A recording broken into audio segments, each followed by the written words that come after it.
Tips for maintaining plants that have been overwatered. Surprisingly, overwatering plants is more common than underwater. Many people overwater the plants and this causes the plants to die. So, how do you tell if a plant has been waterlogged? Excess water given. How maintenance is done for plants. How to restore plants after excessive watering. When plants are watered a lot, they cannot exchange gases or absorb nutrients, including oxygen. That's why you have to be very careful when watering plants. So, how do you tell if a plant has been flooded? Overwatered. How do you take care of plants? How to restore plants after excessive watering. Here are the methods we outlined for you. How can you tell if a plant has been soaked in water? Keep the plant out of the sunny area and pull it into the shade. Plants can even be watered by themselves when exposed to a lot of sunlight.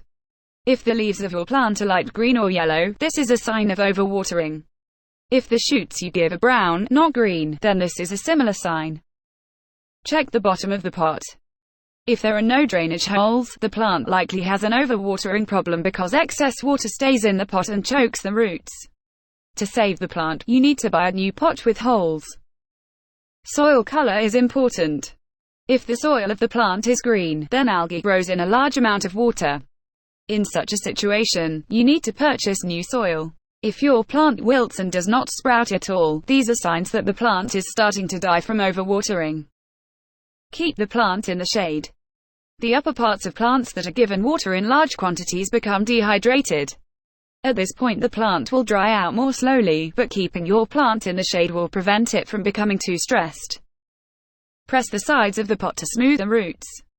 Press the sides of the pot to try to loosen the roots of the plant from the sides. Gently grab the top of the soil or plant and pull it out of the pot. Tips for maintaining plants that have been overwatered. Leave the plant out of the pot for half a day before replanting the plant. Leave the plant out of the pot for a few hours or a half a day before repotting.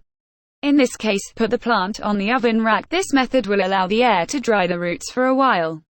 Pay attention to whether the roots are brown. Remember that healthy roots will be white. Get a new flower pot with drainage holes. Put some pebbles or vegetation on the bottom to give the plant more room to drain. Don't forget to buy pots that have drainage holes. Remove the moss-covered soil from the plant, being careful not to damage the plant's roots. Dispose of this soil so that it cannot be reused. Determine if the roots have active decay. If the roots start to smell and rot and turn into something like compost, you should cut back those parts of the rootstock before replanting. Definitely cut off any diseased or moldy parts at this point. Place the plant in the new pot and fill in the areas around the roots with new soil. Wet the leaves if they are too hot outside. This method will help the leaves get some water without overwatering the soil. Tips for maintaining plants that have been overwatered. Wait for the top of the soil to dry. Wait for the top of the soil to dry out, then water it gently. Place a pot mat under the pot to drain excess water. How to restore plants after excessive watering. Water the plant only when the surface of the soil is dry. Do not wait until the soil is completely dry, as this can shock the plant. Be sure to test the surface before each watering, and don't add compost until you see a new sprout on the plant.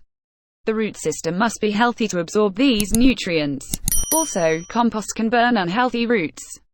After the plant gives edible shoots, fertilize it twice in a row during watering. This method will help the plant take in more nutrients while improving it. Finally, fertilize every 7 to 10 waterings after the plant is fully healed.